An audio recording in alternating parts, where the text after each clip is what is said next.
Hi guys, welcome back to my channel. I'm Shannon Murder B. Thank you so much for being here. And as you can see by the title of this video, we are doing the Dewey's 24-hour readathon. I'm so excited. It's also really fun to see some other booktubers doing it. So I will be watching Books and Lala's sprints tomorrow and Gabby Reed's sprints tomorrow as well. I have a free Friday night tonight and a free Saturday, full Saturday free, and it's supposed to rain all day tomorrow, which is perfect for this. However, I do have to work on Sunday morning, so I really need to make sure that I sleep on Saturday night. And they say like you don't have to stay up all night to do the challenge. I really would like to try my best to see how much I can read in the 24 hours. So the Dewey's 24-hour reading challenge is supposed to start tomorrow at 8 a.m. Eastern time, which is the time zone I'm in, April 26th, and end April 27th, 8 a.m. Eastern time. So the full 24 hours. I'm going to kind of remodel it for myself so that I will start tonight, April 25th at 8 p.m. Eastern time, and I will end tomorrow night at 8 p.m. Eastern time. Like I said, I know you don't have to do an actual full 24 hours, and it's just fun that everyone will kind of be reading at the same time. So I do think it'll help having like Books and Lala and Gabby Reed's sprints towards the end of my readathon, so that it kind of gives me like the extra oomph to keep going.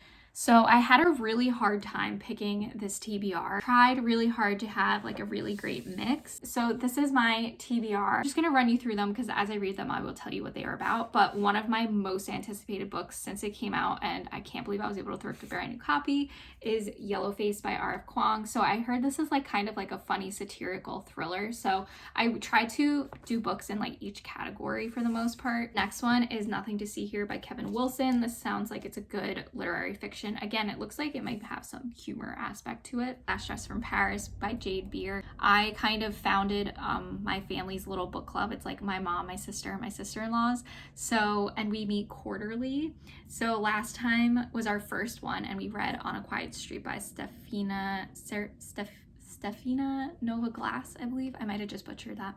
It's somewhere on my shelves, but that was really good. But I kind of ran the discussion, so I'm going to probably have to run the discussion for this, but I really have to read this one because our book club is next week. Hugely, another very anticipated read for me, The Measure by Nikki Erlick. Really wanted to read The Measure, so I believe this is kind of like literary fiction, but like with a sci-fi element, so thought it would be good to bring in some sci-fi. Leave the World Behind by Rumaan is going to be my sci-fi book for this readathon.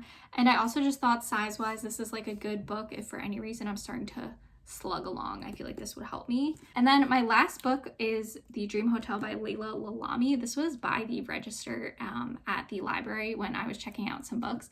And I was just like reading through the premise and I was like, this sounds very cool, and I've heard some good reviews for it so far. I don't really read new books that often, so I'm excited to like actually read a new book that just came out and let you know what I think about it. I believe this also will be a thriller, but when I read the synopsis, it sounded a little sci-fi, so I'm interested to see. We will see how much I can get through. I was able to get all of these on Libby, so I can craft while I'm doing this reading challenge.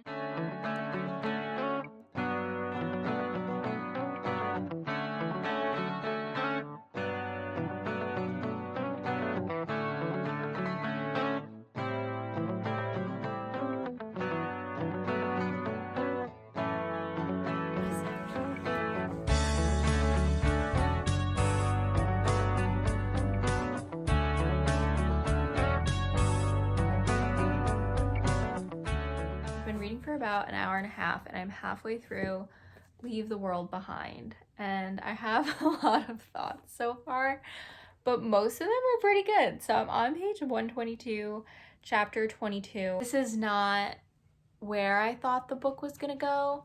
I don't know what I thought this book was about. This is where, I've said this in other videos, but I do like to go into books blind, and I am very happy I went into this blind because I knew it was some sort of like apocalyptic possible like world ending. I mean, it literally says leave the world behind. I feel like it's in the title, but that's all I knew about it, and I think it's giving me a much better payoff that I didn't know anything about it. To tell you what it's about, this family's going on like pretty much think of like an Airbnb in the middle of nowhere, but it's like beautiful and there's beaches. I think they're like out in Long Island, New York. They live in the city and they wanted to like get away from the city for a little vacation. And lo and behold, one night someone knocks on their door and says, I own the house and I have to sleep here because something is going on in New York City.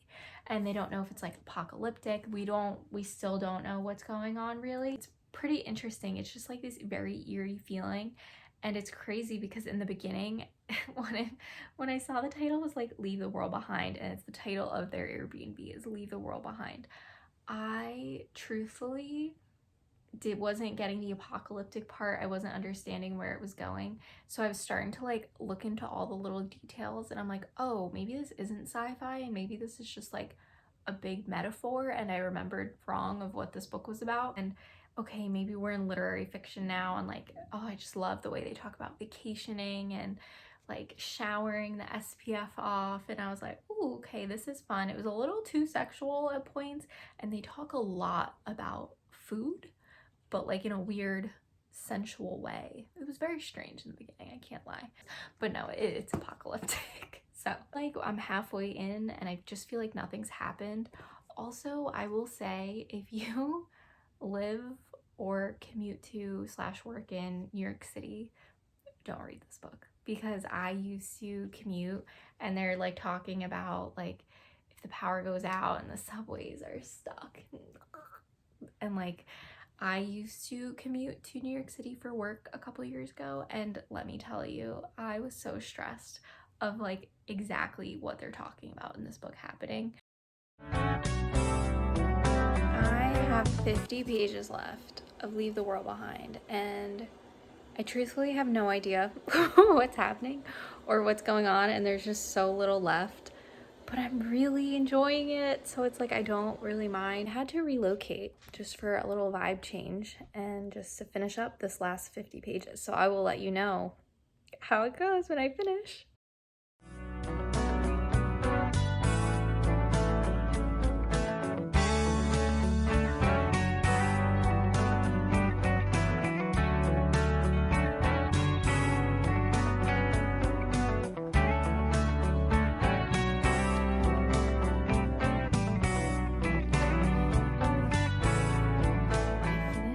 The World Behind, and I feel like I am starting this off with a 5-star, and I was not expecting to. I think I really enjoy books that like tend to go more vague and like don't want to give you all the answers, and you kind of have to make them for yourself. I kind of like books like that, and I think this did it really, really well. And I also feel like there was a ton of like social commentary and like stuff about technology use and just like human connections and everything, and I feel like all of the themes that I just feel like I picked up on a lot of the themes, so like I just appreciated how this book went and like how it wrapped up. And I don't know, I do feel like it did wrap up in the end. Like I think a negative review for this book is that it can be kind of vague, and I think that is what made this book good. And I think if you don't like low plot, slow burn, you're not gonna enjoy this. There's really not a ton of plot. This like fever dream with them, and it's kind of crazy because there isn't a lot to go on. It's a lot of dialogue and a lot of speculation, and I loved it. I really liked it. It really did it for me. So I'm going to give this 5 out of 5. I really enjoyed it, and I feel like I'd read it again and get more out of it. So this was a good start to it.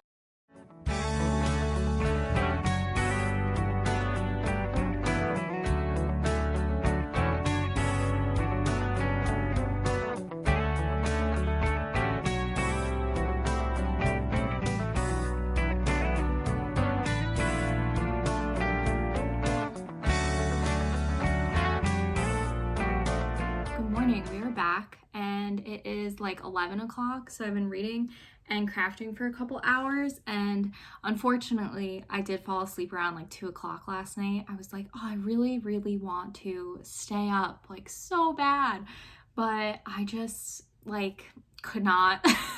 I do wonder if I was reading like a more intense book if I could have stayed up a little later, but my eyes were just so shot. And then I was like, well, let me listen to the audio for a little bit. So I switched to the audiobook, and I literally just fell asleep. So I just finished Nothing to See Here. So we are 2 books down, which is cool. I'm gonna give this a 3.75 out of 5. So I thought this book was gonna be like funnier, because that's what I feel like I've seen reviews of it being, was like a funny story, like with kids involved and like friendship, and it just felt like a little flatter than that. And honestly, the parts that were supposed to be like funny, I kind of thought were like sad and like depressing, and maybe I just like took the book too seriously. But pretty much this follows 2 friends, and the one friend, Madison, is like very rich, and she goes to boarding school with this girl, Liliana. They're always pen pals. There's something that happens when they're away at boarding school, which kind of creates like a little division between them, but they stay in touch. Now, later in the book, Madison is married to this politician, and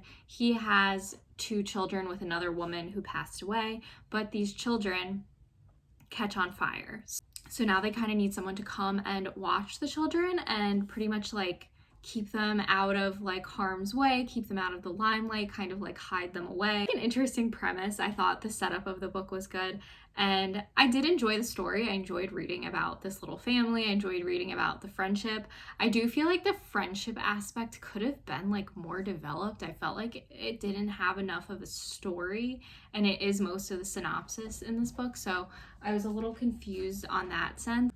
Overall, I thought it was it's a short story. It's definitely not super long. We're gonna ignore the fact that I read the 2 shortest ones first. Now we have these 4 left. I don't know if I'll get to all of them, because I really did not expect to fall asleep so early last night. Well, not that 2 a.m. is early, but I really thought I was going to stay up later to read. It's already 11 o'clock now, and I'm trying to go till like 8 p.m. I don't know what to read next. I'm a little stuck right now what to read next. Also, I was like really enjoying my little crafting moment right now. I've been really enjoying doing this, and I just like did all these, like, I guess they're like trees, you might call them, and now I was going in with this dark stuff that'll go in between all of it. I think I'm going the measure. I think I'm ready for it. I'm excited for it. I think I might want to save like a fast thriller for a little bit later. Maybe I'll read like 50 to 100 physically, and then I'll switch to some arting.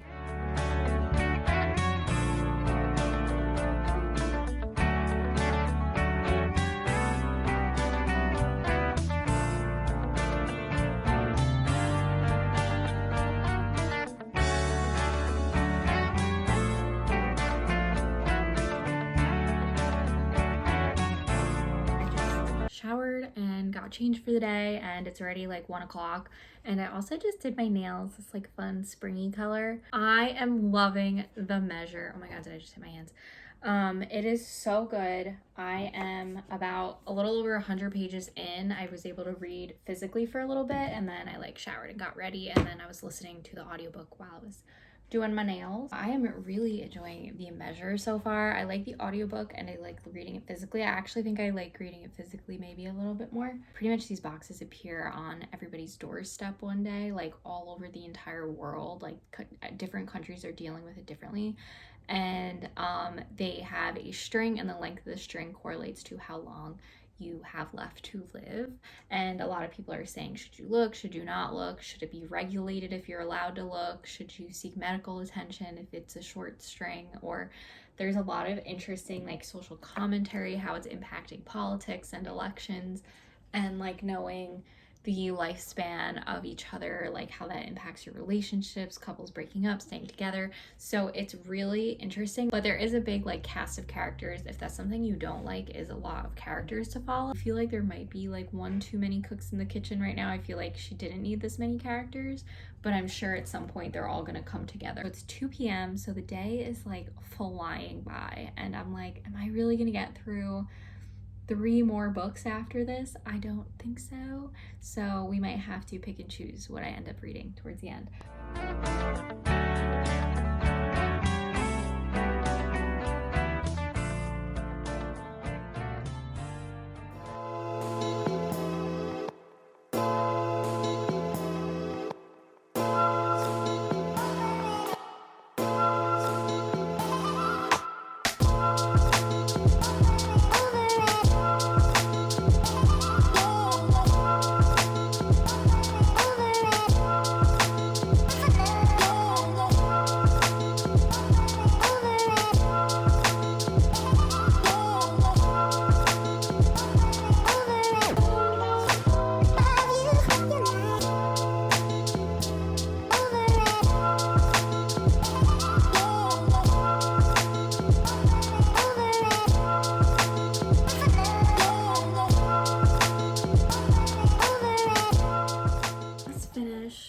The Measure. It took a couple hours between physically reading it and listening to it. I have a lot of thoughts, but first, show you my painting. It's really not looking like much. It's going to look eventually like this, but this is literally only one color and it took me maybe an hour or two to do it, so I'm losing a little faith. Also, I totally did change. I wanted to like be comfier for all my reading. This literally took me like an hour to 2 hours to do, and it's one color and there's 18 colors. So definitely not finishing this today. Back to my review of The Measure. So I think this book, the overall concept of this book is so interesting. Like, do you want to know how long you're gonna live or not? Do you want to know the exact year, date, month possibly that you're going to die or not? I get what the purpose of this book was, and I get the themes of this book, but I just felt like the themes and the purpose were like forced down your throat every 2 seconds. That like, life is short, spend time with the family, like all these like things and themes, which they're very important themes, but I just felt like it was so repetitive, and I just felt like the amount of like politics and how much we had to follow the election and everything just kind of didn't do it for me. I really liked the group of characters that were a part of like kind of like the short string club. That I loved, and I thought those characters were awesome. But yeah, I just felt like the overall theme of the book was maybe just too strong. Like maybe it was just too prominent to the point where like you're just feeling like you're reading about this theme like over and over and over again. And like obviously you want to be left with the theme by the end of it. And I think that's where I enjoyed Leave the World Behind, was because I just felt like the theme wasn't like forced on you, but like you walked away feeling that. I think they say que sera, sera so many times in this book, which is like whatever will be, will be. And it's like, okay, we get it. Like, I get it. I get it. I get it. I understand. I do think the writing was awesome. I'm almost glad that I read this book like within a couple of hours in one day, just because I almost think if I put it down, I would have a really hard time picking it back up, because there's definitely very interesting moments. And I think this book is like shooting out of a cannon. It starts out so well and so strong, and then I just think it dies out in the middle and then like gets good towards the end. I think I'm ultimately going to be giving this a 3.5 star out of 5. But I don't know if this is a book that I'll like sit and think about later on, and then I'll be like, oh, maybe I will feel differently later. Someone who likes strong themes, and you might like it if you like big cast of characters, if you like a little sci-fi element in your literary fiction. I do think that this book could be for you, absolutely. It's around 6 o'clock right now, and I'm going to guess that I have one more book left for today, because I was kind of doing it from 8 o'clock last night to 8 o'clock tonight. But I think at this point, whatever book I start, I'm just gonna finish it today, whenever that might be. So it's 6 o'clock now. These are the 3 books I have left. I think mentally I don't want to read my book club book right now, because I have to like read and highlight and like deeply think about this when I read it, and I don't feel like doing that. I'm not sure. The Dream Hotel, I just feel like because The Measure was so like fantastical, I don't really want to do the Dream Hotel. So I think we're gonna do Yellowface, which is a super anticipated read for me. It's also not crazy long, so I think that that will like kind of help propel me forward a little bit with reading this. And yeah, like I said, this is like one of my most anticipated reads. So I'm going to end off with Yellowface. So I will check in with you when I have an update on Yellowface.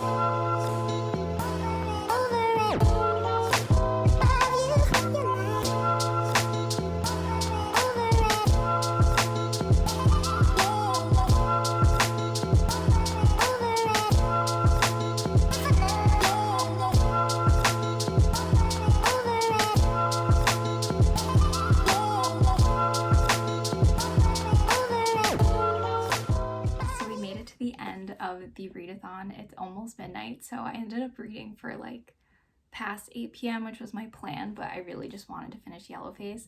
and I absolutely love Yellowface. I'm giving this a 5 out of 5. It was so fantastic. I wish I could rate it higher than a 5.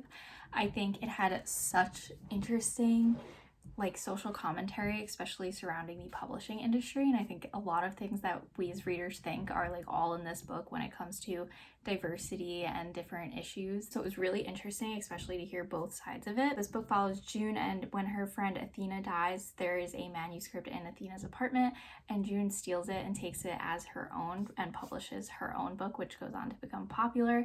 And we're kind of following our main character grappling with the fact that she knows she plagiarized a book, but she's pretty much trying to tell herself the whole time that it is okay, and there are people that are coming after her knowing what she did, and it's really fun. It's like has a lot of really funny moments in it. It does feel like a thriller. It's very anxiety inducing, so it definitely propels you through the book, which is why this was a great story to end the readathon with, because I couldn't put it down. Like, I had to just finish it tonight. One of my favorite things and why I rated this book so high is I love when authors give you like a morally gray character, and for some reason you're rooting for June the entire book, although what she's doing is very wrong. You kind of grow to love her and you don't really know why, and then you're checking in with yourself like, why do I like this character? So it creates like this really interesting conversation that you have with yourself when you read the book, and I just overall absolutely loved it, and it was a great, fantastic way to end this readathon. Out of the 6 books I had set aside for this readathon, I was able to get through 4, which I think is an amazing turnout.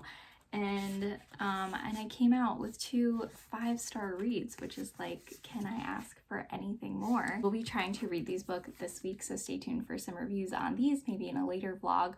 This one I have to read because it's my book club read, and I'm the one running the book club, so I have to read this one.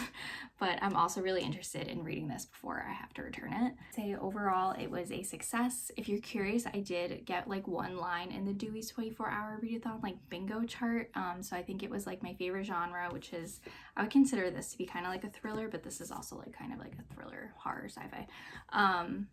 So I would say those 2 count towards that. And then another one was flowers on the cover, which I think I can use the measure for that one. And then another one was a book published before 2020, and Nothing to See Here was published in 2019. Now, if you were able to take part in the Dewey's 24-hour reading challenge, if you think you'll maybe do it next year if they run it, and let me know if you've read any of these, if any of these are your favorites or absolutely not. I would love to know. But I will see you very soon again in another video. Bye!